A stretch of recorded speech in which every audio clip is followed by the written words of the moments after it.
confronting your own death, writing your own eulogy, gives you a reflection back to yourself of what's important. Essentially, you can frame it as, what do you want someone to say behind your back? Not settling for the routine of life, not settling for assuming that just because we have a pool, we can swim there tomorrow. Taking life with a bit more urgency to do the things that we want to do. It's not a discipline problem.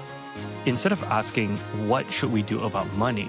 I want to have conversations about, like, how can money serve us?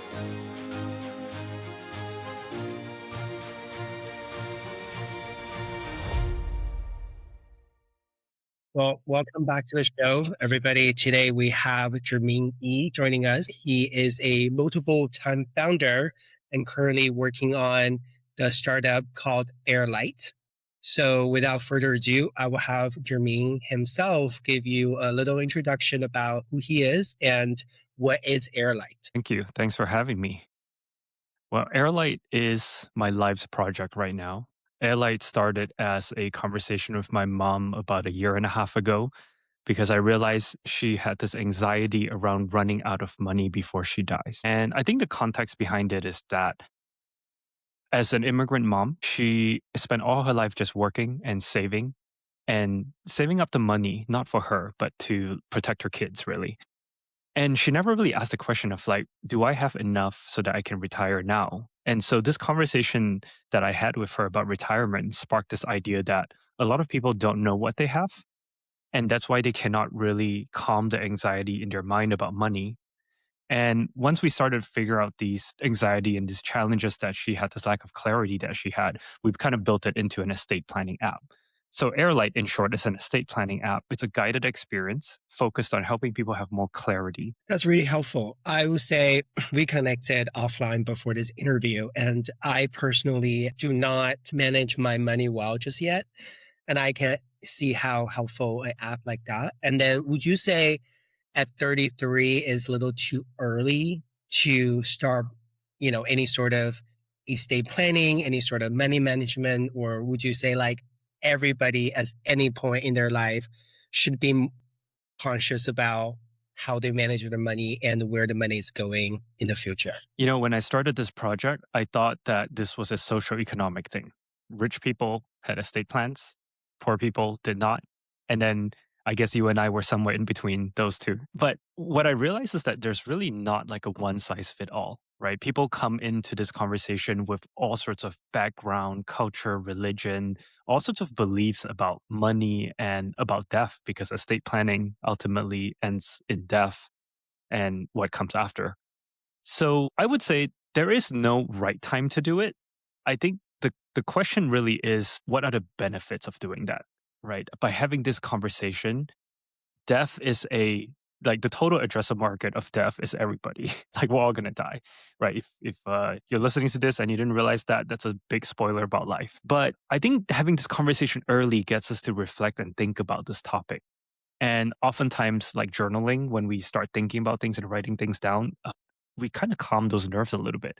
So the earlier you start, the more clarity you have. I totally agree with you, and I do want to start. And I feel like I just don't know where to start. And there's a lot of self-help books out there. I remember buying this book in the airport called, I actually have it here, something about like money detox or whatever, right? And then like I'll go into my bank account and I'm like, I'm so overwhelmed right now. Like all the Amazon purchases, I have no idea what they are, to be honest, like what I bought, but like I feel like life is already so overwhelming. And sometimes adding the topic of money can be just too much. And I also feel like growing up, no one really talked to me about how to manage money. Like, if anything, people usually talk to me about like how to make more money rather than managing them. As if like money management is such like a taboo topic. And I know a lot of people avoid the topic. Why do you think that people don't want to talk about money management? Wow, that's like $1 trillion industry question, right? I think our brains aren't really built for the amount of information that we have today. Like, it's really hard for us to separate what is important, what is urgent. Things like money, estate planning, these are all very abstract too. most of us in a day to day. And I think abstract things are by nature really difficult to feel important and feel like control over. I think our brains are better off like going in motion. For example, I think this is something I think a lot of people do this, but I'm going to own it that I do this silly little thing where sometimes in the morning I write my to-do list and I would start by writing some things I've already done so that I can check it off just to feel good about it, right? You know that Mhm. feeling. And I think Mhm. money management kind of feels like that, right? We want to do something, but we don't really know what the end goal is, what the destination is. And it isn't really like a character flaw, right? It's like, it's not a discipline problem. It's more like it's so abstract for us. So part of my goal with these conversations is try to like flip the script. Instead of asking what should we do about money, I want to have conversations about like how can money serve us? Like all your Amazon purchases, how can those things bring more happiness to your life? And if it doesn't, maybe it doesn't belong there. So the question has to be flipped, right? Not spending, but what does it do for you instead?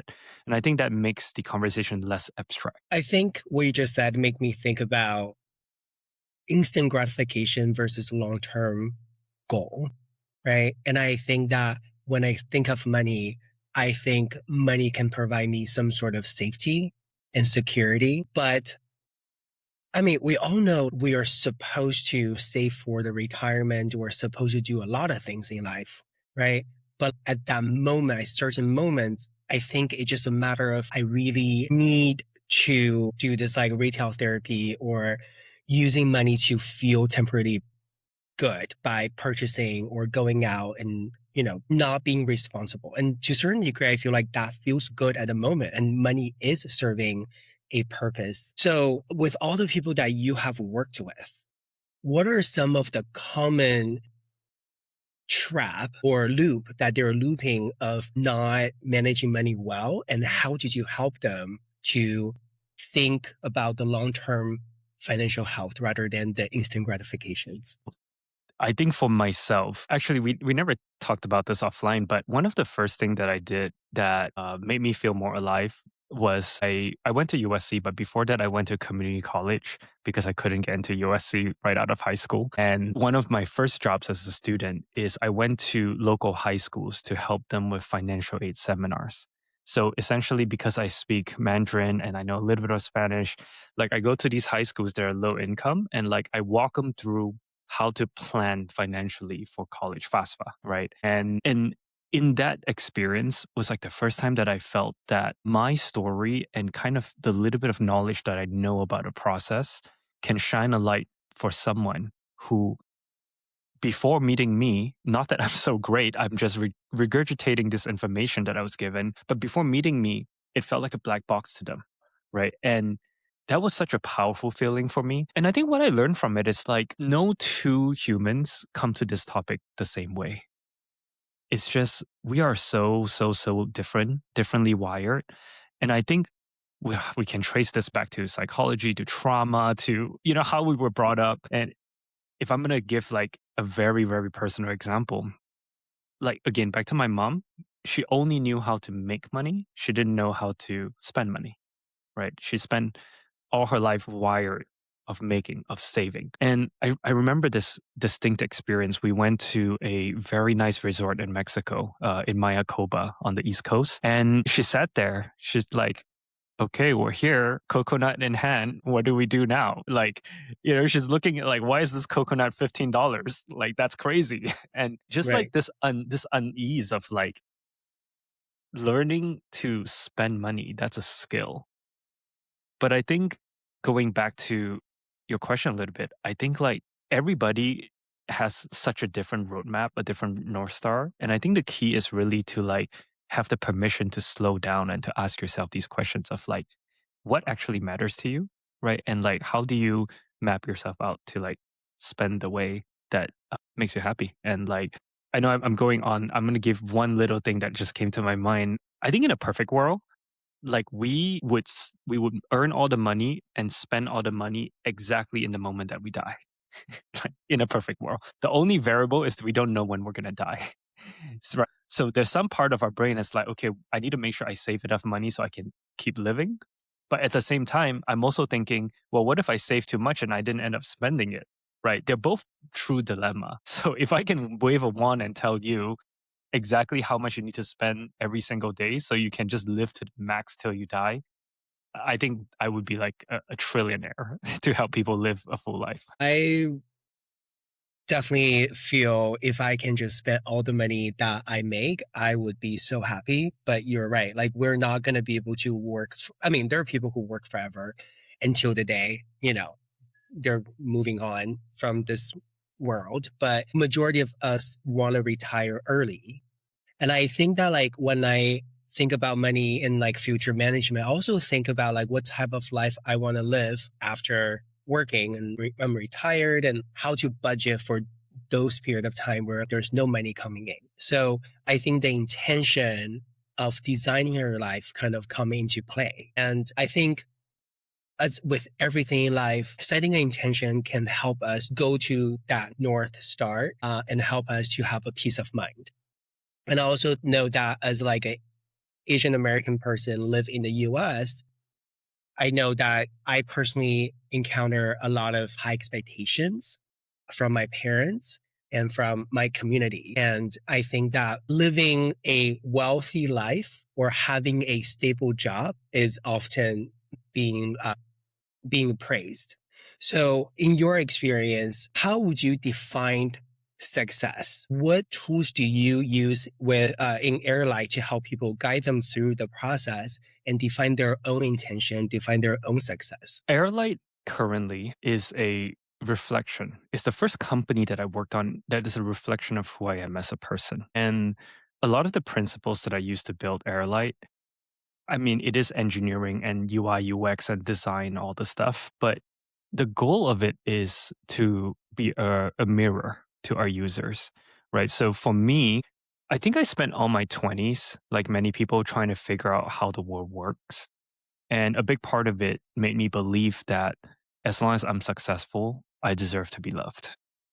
Right? I Hmm. think that's maybe it's being Chinese, I'm Chinese American. Maybe it's being in California, like highly, highly materialistic world, right? Hmm. It's like I spent all my 20s believing that. What kind of broke me out of this pattern is I just read somewhere, perhaps it's like a stoicism thing, that confronting your own death, writing your own eulogy gives you a reflection back to yourself of what's important. And so I did that at a pretty young age. I wrote my first eulogy. Essentially, you can frame it as like, what do you want someone to say behind your back? Or what do you want someone to say about you at your funeral? And admittedly, in my 20s version, it was all about admiration. Like, I so desired the admiration of not just people I care about, but just even like a random classmate that I talked to once. Like, I wanted that admiration so bad. And during COVID, a lot of us got into this zone of like reflecting and thinking about our lives. And I wrote a eulogy again. And what I realized was that during COVID, my circle of people that I care about, opinions that I care about, shrunk a lot. It still isn't zero, but it shrunk a lot. And then once more again, after my mom passed last summer, I wrote my eulogy again. And it shrunk down even more.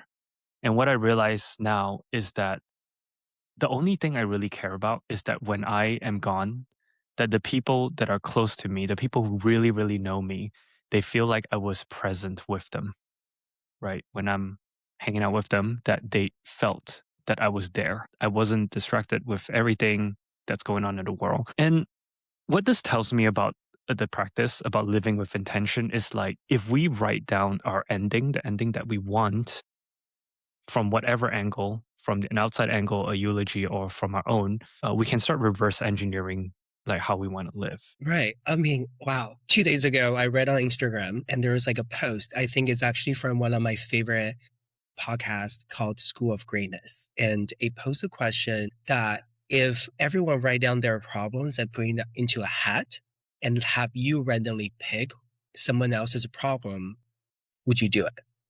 And I remember reading that and thinking, I'm so stuck in my head and kind of like look my life from my perspective that sometimes I do forget like other people have other problems too. And if given the choices, I will keep mine. because at least I know I can handle it. And I cannot imagine how other people like deal with some of the difficulties and challenges.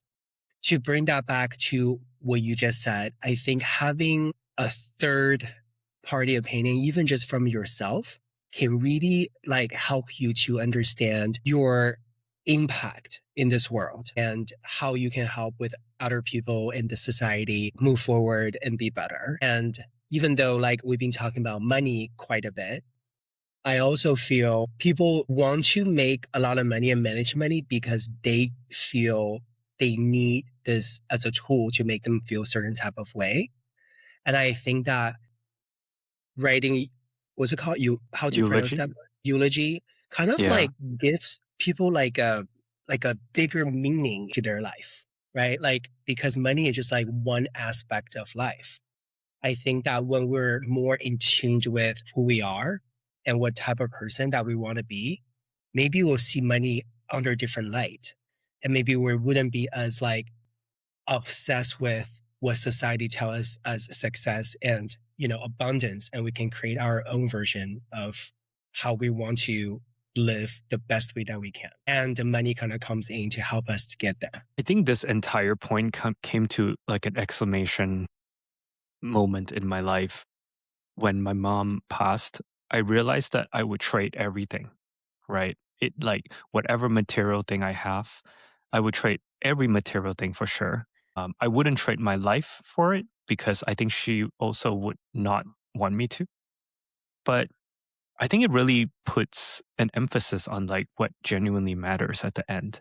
It's kind of like Warren Buffett just retired, right? He did everything he wants in his life and he invested. He's the greatest investor of all time, arguably.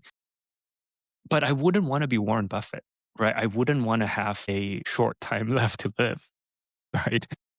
Like no amount of money I would trade my life with him. So I think like well, this Lewis House, right, School of Greatness, this reframing of like these problems is such a powerful practice. It is part of what I hope we can do with Heirlight is to understand our users so much that we can present them with some of these things. And I think like what you're doing with this podcast is precisely what is needed because you curate a group of people who agree with these values, right? And you bring on people like me and other guests to share stories to reflect this value. And, you know, when I first started doing podcasts, I was like, gosh, I'm so annoyed with my own voice and I'm so sick of telling the same stories over and over again. And then I realized at some point, you know what? Tony Robbins have been doing this for like 35 years. Mhm. And still, he's essentially saying the same stories. But sometimes his stories hit me at a different time in a different way. And it's like such a good reminder that we have to just keep going because you never know whoever's listening to this, like what touches them in a way that something hasn't before, even though it's the same story.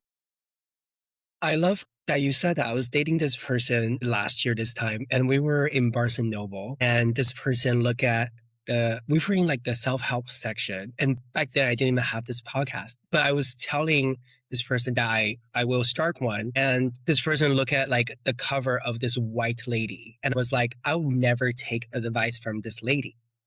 And then he picked up like this one book and it was like an African American guy. I was like, this guy has more to say. And I remember looking at him and I said, to you, yes, but maybe not to a mom from Minnesota who is white and have more, you know, relatable story to the other white lady who's on the cover. I think it is about the story, what we're trying to say, but it's also how you say it.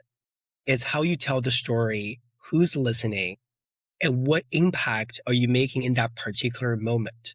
I always say if somebody who's not ready to accept love, love can walk in front of you, you wouldn't even recognize it.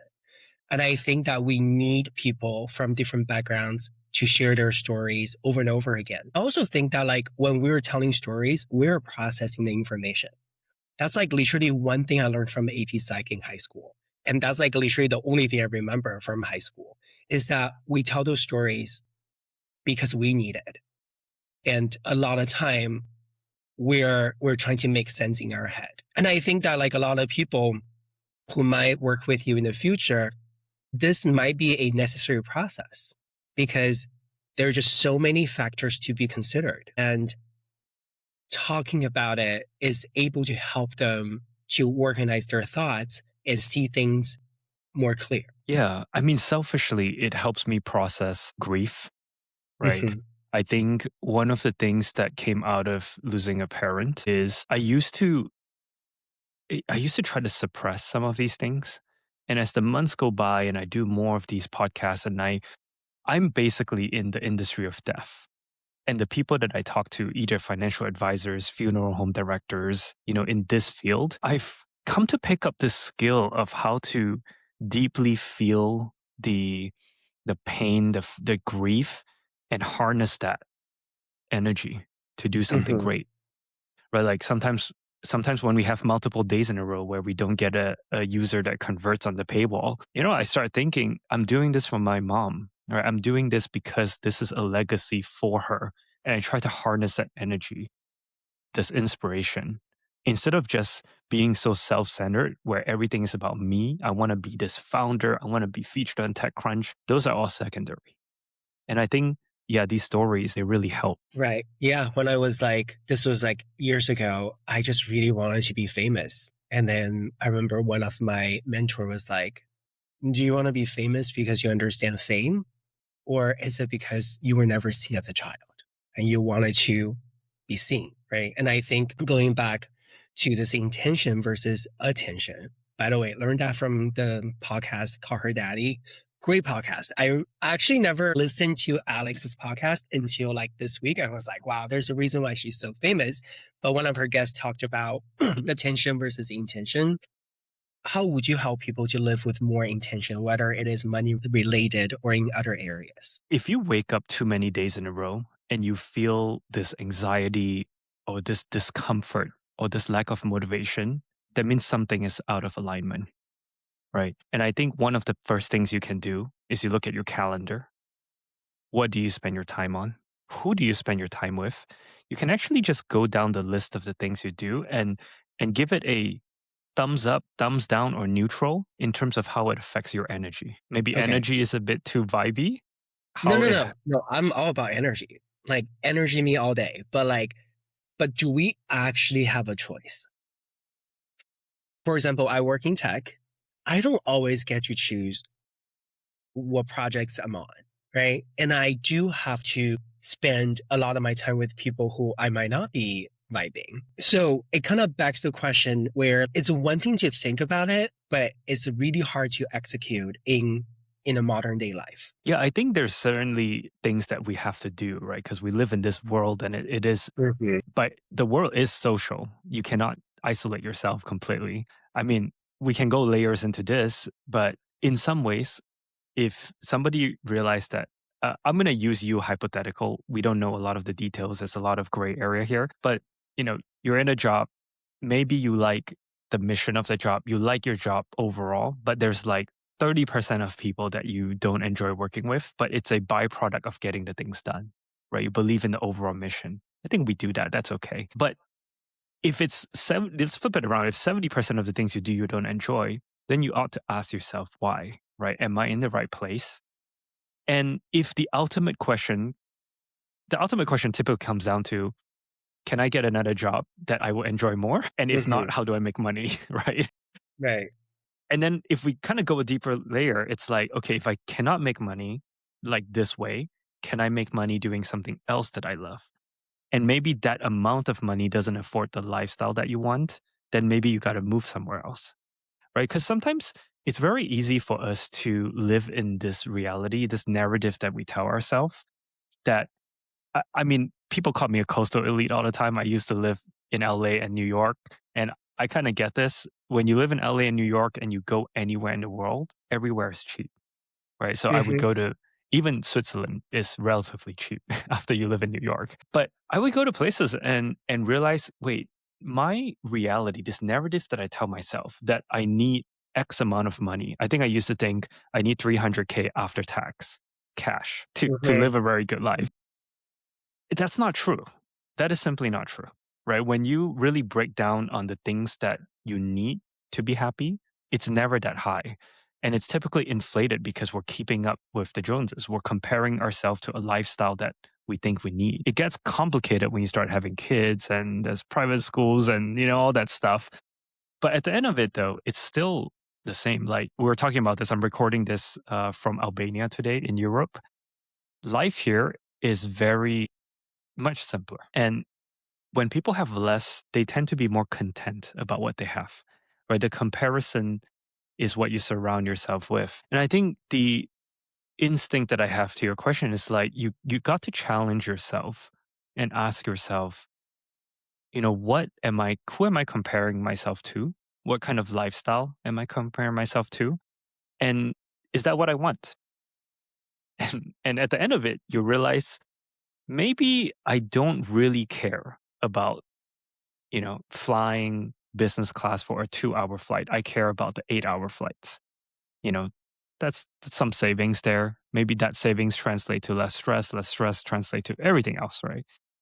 And I'm going to tie this back to my mom again, because I convinced her to not buy a house, right? Hmm. She's like Asian mom, her dream, her white picket fence dream, American dream. And she wanted a white picket fence, single family home in LA, in Pasadena.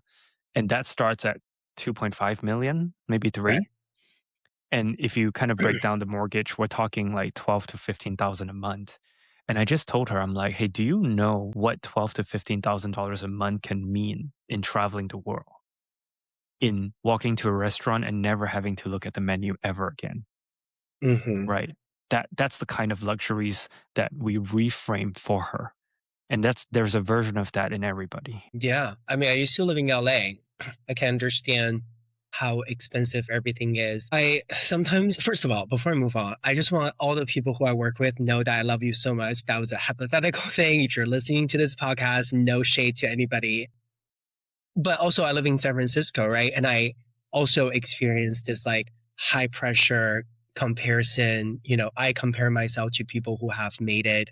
I always say I used to want to be like on Forbes 30 under 30.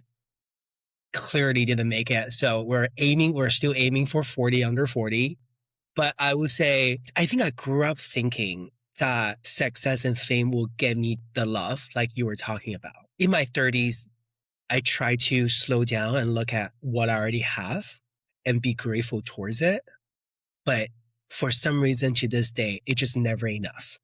There's always somebody outperforming me.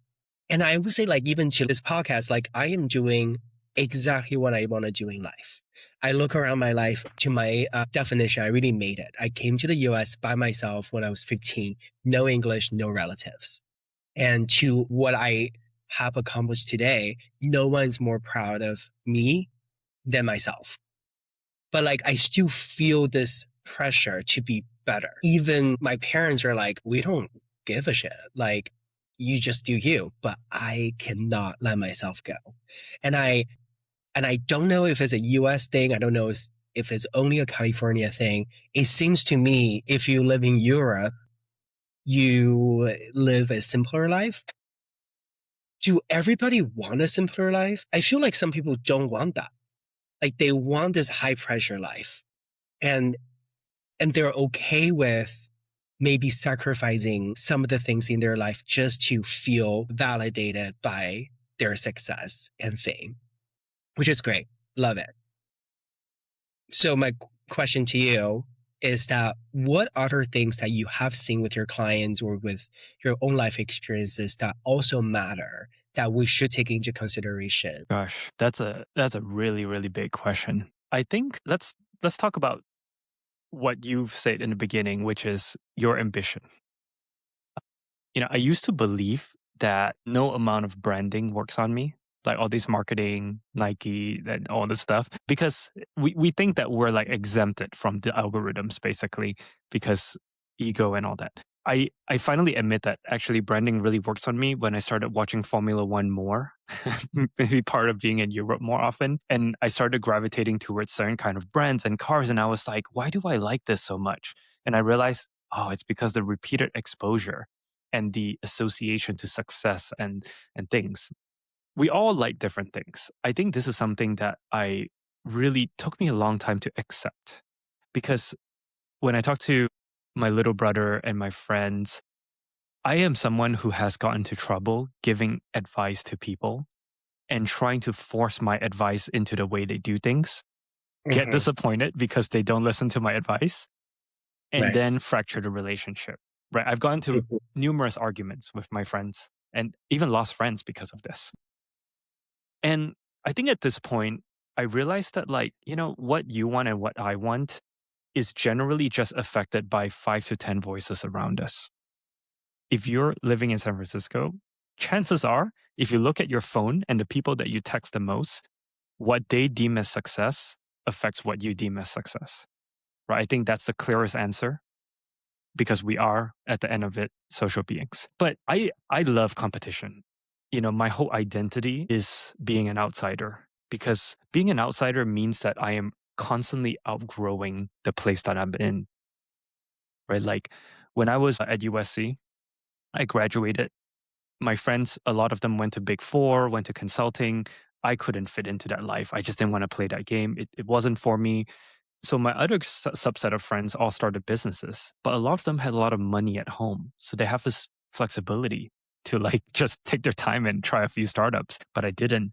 So I drove for Uber for 4 years. I believe it was 4,700-ish rides at a 4.92 rating. I was very proud of that. I have screenshots some. I have a screenshot somewhere. And as you can tell, I'm very social. So I talk to everyone and I got tipped a lot, especially when I'm in a good mood. It correlates. But the reason why I'm in Europe right now for the summer is because my girlfriend is European. And being with her opened me up to a whole new world of like life isn't just about making money just to live.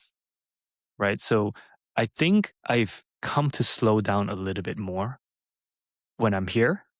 And then once I get back on the plane and go to New York, I start talking in terms of AUM and, for what is it, 401 valuation or whatever. Like, I think it's just who you surround yourself by. It really affects like what kind of things that you anchor your life to. And to audit that is the best thing that you can do for yourself. Not to say like to cut people out, but to just be aware that every time I'm with some friends, we talk about watches. I'm with some friends, we talk about, partying and going to which DJ. That's just normal, right? And just being conscious of it is very important. The older I get, the more I realized a lot of the wisdoms that we hear as a kid have some truth to it. Like when I was younger, I hated when people are like, how you do one thing is how you do everything. I'm like, no, it's not. Like, I don't do everything the same. But I think it goes deeper than that, right? Like there's like a level of identity, like discipline, like how you're wired, all those things. And now I'm like, okay, yeah, I can see why that is true to some people. And then so earlier you were talking about the people that you surround yourself with. And everyone's like, show me your friends, I will show you who you are. I'm like, okay, that's a little dramatic. But I do agree with you. I think we are looping in certain lifestyle because our environments are just continuously remind us who we are. Right. And I do this like meditation thing from this guy named Dr. Joe Dispenza. His whole thing is like breaking the loop, like create your life rather than subconsciously going around and around repeating the same pattern every single day. And you wonder why you haven't changed and like nothing changed in your life. So let's talk about subconsciousness. In your experiences working with people, what are some of the common things that people are not even aware that they're thinking of that is blocking their success, in particularly managing money, living life with intention? It's inner monologue. It's everything you tell yourself, right? Mm-hmm. It's like all the things that has been passed down to you that isn't obvious to you. I love this idea of a meditation, by the way, that you just say. The one question that I always ask myself now, mostly in the context of business, but also sometimes just like life in general. And I don't know where I got this from, but if my life was a movie and I'm watching it as an audience, what would I be screaming at the screen telling myself to do? Mm-hmm. I think that's such a good like thought to meditate on. As a founder, like I always try to tell myself, today I wake up I have like 20 things that's broken and 5 things I gotta do right now and all this stuff. And I try to like circle what is the highest leverage thing, what energizes me and try to do those things first because it gives me momentum. But I think there is a version of this question of like, what is something that is so obvious to somebody watching you that you just can't see because you're living in it? And I think to meditate on that question is super important and super helpful. One thing that I picked up during COVID is the notion. So I was living next to Central Park in New York at the time, and I never go to Central Park. As soon as I moved away, I start thinking, gosh, I should have gone to Central Park more. I was living literally one avenue away from it. And one of those things is true as when I was living in New York, I took for granted that I can just fly home to see my parents at any time I want. And what made me realize that was because during COVID, we needed to quarantine and be safe and not spread the virus to the people we love, especially. And for the first time in my life, I couldn't just hop on a plane, fly 6 hours from New York to LA, and have dinner with my parents. I had to do this whole thing to be careful, and I started not taking for these things for granted. Mhm. And when I finally sat next to my mom and dad, we're just all working remotely at home, I realized, man, this is the life that I want. Like, I want to just be close to them. I want to like watch them grow old. And it really made me realize watching them go through a pandemic for the first time. It made me realize as I am turning, I think 28 at the time or 29, they're turning 55 the first time. Like they've never turned 55 in their life and they're also learning. And this thought just kind of fascinated me. As much as like I am nervous about the future, so are they, right? Mhm. One of the things that came out of a conversation with my mom with Heirlight was that I realized she had a lot of dreams that she wanted to do. But because she never really talked about it, she never really like considered the fact that she can actually fulfill these dreams. It's kind of the same thing as like when you live next to Central Park, you don't go take a walk there, or when you have a pool, you don't use the pool.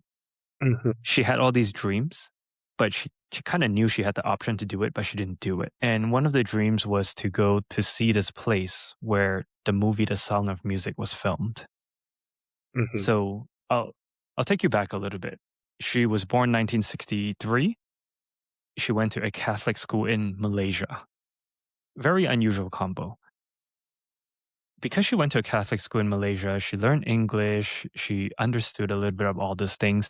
When the movie The Sound of Music came out, she really related to the character in it called Marie. And so as a child, she thought, oh, I want to go to this place. And because I'm building Airlight, my app asks her these questions, what are your bucket lists? What are some music you really like when you were a child? And I found out about this. So last summer, my girlfriend, my dad, my mom, and I, we picked up our bags and went to Vienna.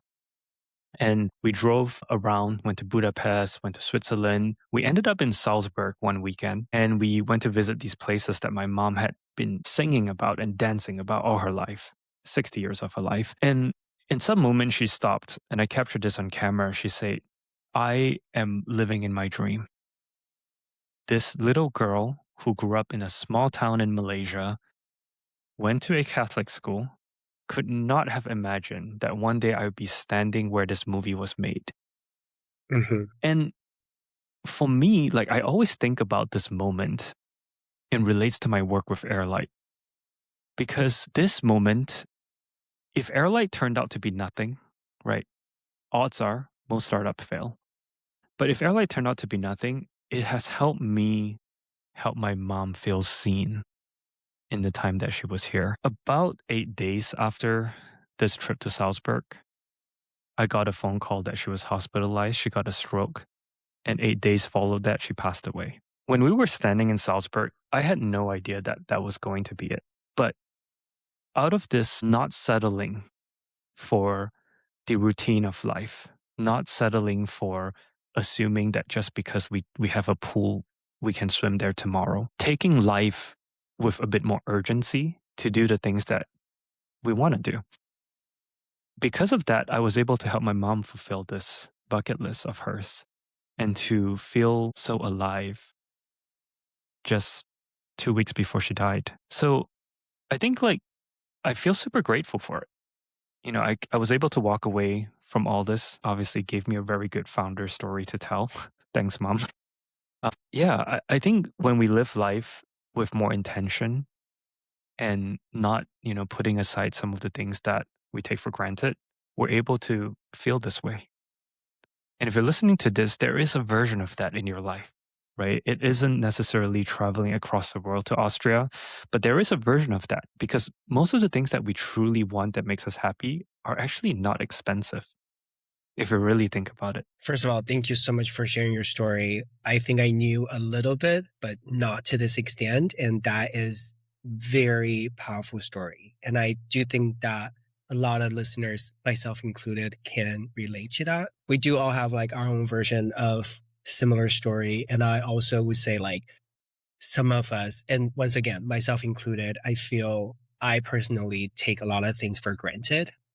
I used to fault my parents for a lot of trauma that I experienced. And earlier that you said, as we're getting older, they also are getting older. And I know this is like, something I also once again read off Instagram where like, this was like a while ago actually, and really made an impact on me. It was like, be gentle on your parents because this is their first time on this earth too.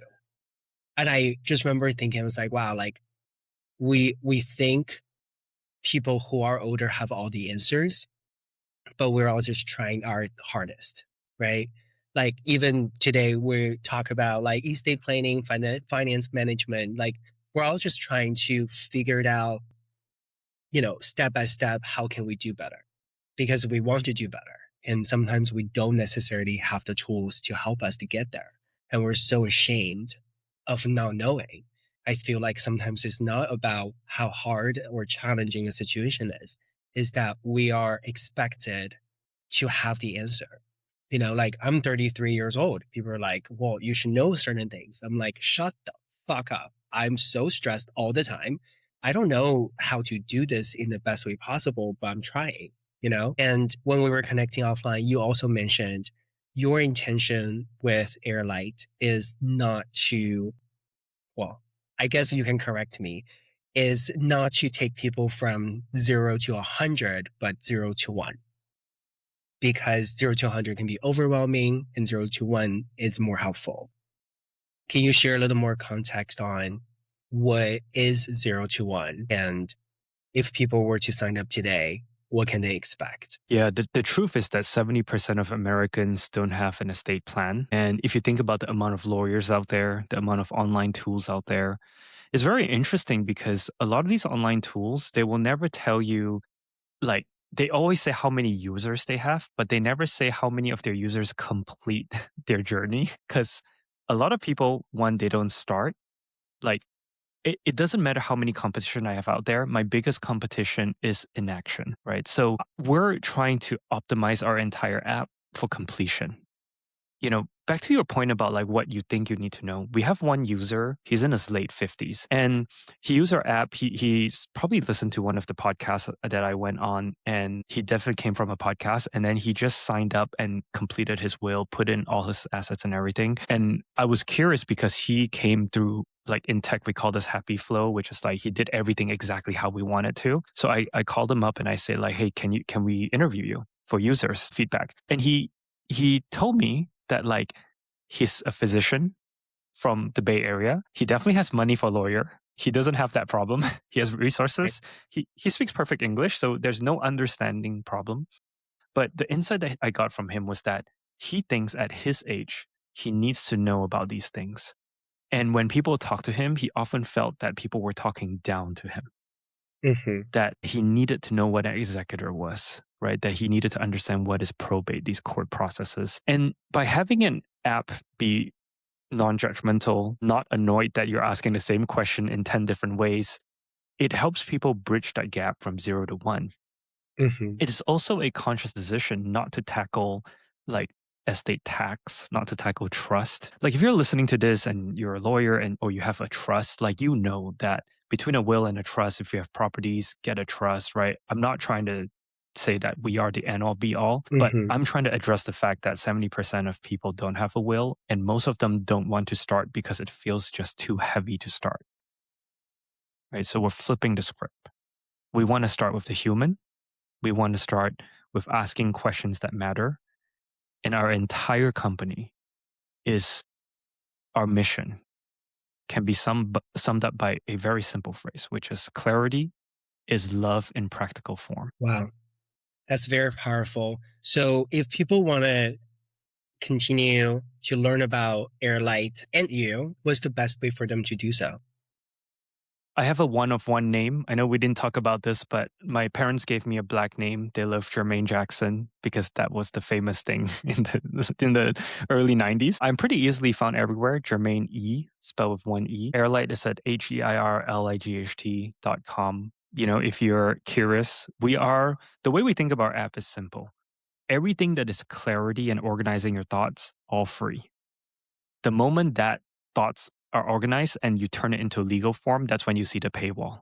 So you basically can come in and play with the app and use it and do all the things you want to do, ask the questions you want to. It isn't until the time where you need to export and we'll give you the signing instructions and walk you through that process to make it legal. That part is the part that we will put the paywall. Still got to pay the bills. All the lawyers are super expensive. Well, thank you so much for joining us today, Jermaine. Your story is phenomenal, and you truly are a great storyteller. And I really hope all the audience can take away something from this conversation, and maybe they will pay your website or your app a visit and learn more about the services. Thank you. Thank you for having me, and thank you for providing a platform to have this conversation. Thank you so much for being here with me today on the Zhen podcast. If this episode resonated with you, make sure you're subscribed and leave a comment with your biggest takeaway. That's how we grow this community and get these conversations in front of more people who need them. And if somebody came to mind while you're listening, please do make sure to send this episode to them. You can also find me on TikTok, Instagram, YouTube, Apple Podcasts, and Spotify. All linked below. Until next time, stay sharp, stay intentional, and be good.